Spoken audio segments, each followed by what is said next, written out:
All right, folks, it is winter time.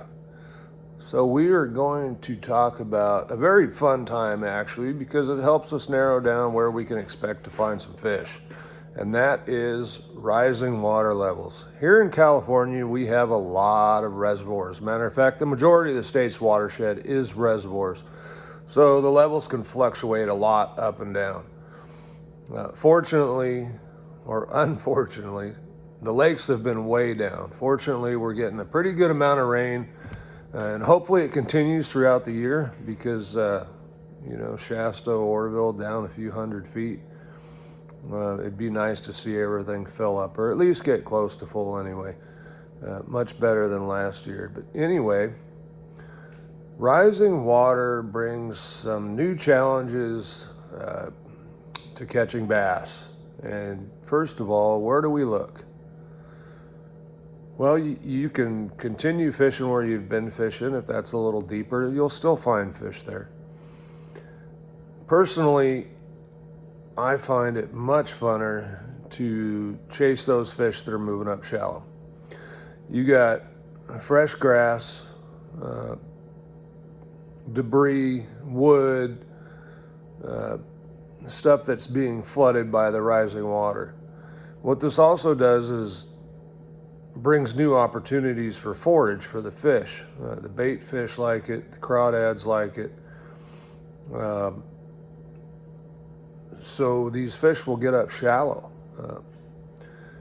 And then it's just a matter of watercolor. Some areas like Puda Creek at Berryessa, for instance, can get really, really muddy.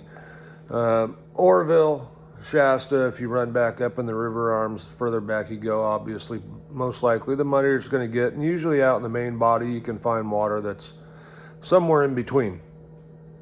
I tend to like to target the somewhere in between. Unless we're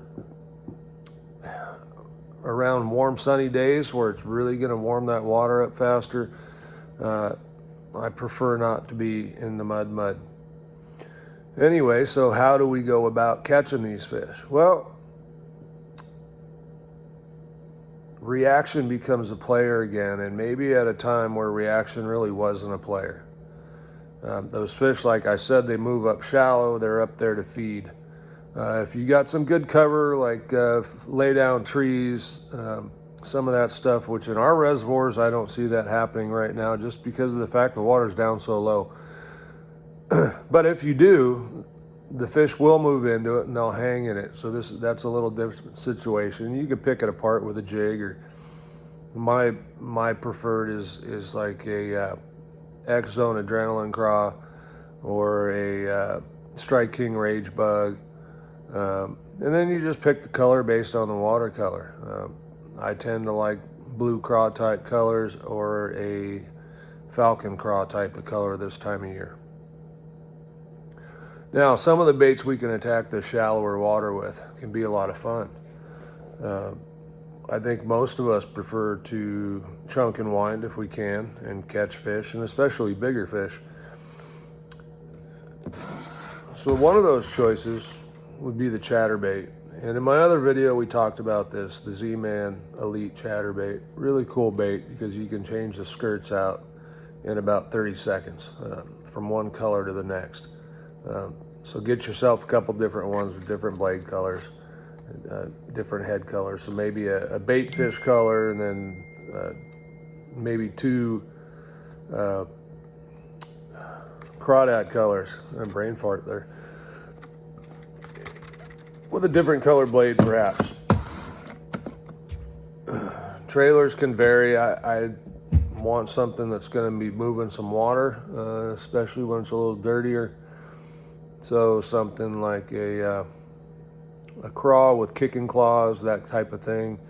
Or a really, really good one is the Yamamoto Swim and Senko. They come in a 4 and a 5 inch. I prefer the 5, and if I want it shorter, I just trim it down. The 4 to me just doesn't kick the same way, so I just stay with the 5s, and plus there's no need to carry extra ones if you don't need to. The next bait, moving bait, something like a Rapala DT. The DT6 is phenomenal bait. It's very light. This is a DT10. Word has it there's new ones coming out. I think it's called the DT8. These are really good for bouncing around off the rocks. It's a balsa bait, so they back out really well, and fish really like the Rapala DT series. If you haven't fished them, give them a try. They're really, really good. And the last one of my reaction bait choices would be a spinnerbait. This one happens to be a mullet. I had it on the wall, so it was convenient to grab as I left for work this morning. One gold, one silver blade. This is chartreuse and white. This is a 1/2 ounce. Depending on how deep you're going to fish it, 1/2 ounce if you're down to say maybe 10, 12 feet. 3/8 if you're going to keep it in the top few feet of the water column. And fish it erratic. Little pops, little jerks, get those blades fluttering, cause a little extra disturbance. Now, one of my favorite ways to fish is jig fishing. There's a black blue. This is a mullet bait. It's a Kento Jig, it's called. It's a nice compact jig, again, 1/2 ounce. These things are really good, actually. If you haven't given these a try, I'm not sponsored by any of these company folks. I'm just picking out baits that they're just good baits. And this Kento Jig, I only have 2 colors of them. I got the green pumpkin and I got the black blue. Nice compact bait with a good hook in it. It'll hold pretty much any trailer you want. I prefer to thread my trailers on when I'm fishing with a compact bait, mainly because I want to keep it compact. So you thread it onto the hook. I may or may not trim this skirt up. This one, you can see it's not that far past the hook. It just depends on the trailer I'm going to use. And then for you guys fishing some of these spotted bass factories, I know a lot of people like to use the smaller baits. I'm just going to tell you from experience, and Shasta in particular, I know there's a Wild West coming up. They eat a full-size brush hog. They love a full-size brush hog. This in particular is actually, what the heck is this called? It's the super hog. They love these too. Don't be afraid to throw some bigger profile baits up there, especially in dirtier water. You need to bring attention, and a bigger bait's going to bring more attention than the smaller baits. I just can't stand finesse fishing in dirtier water. And when you got rising water, like I said, you're bringing those bigger fish up to the surface. They're coming up there for one reason only, and that's to feed. So give them something that's going to stand out. And then just adjust your colors based on the water clarity.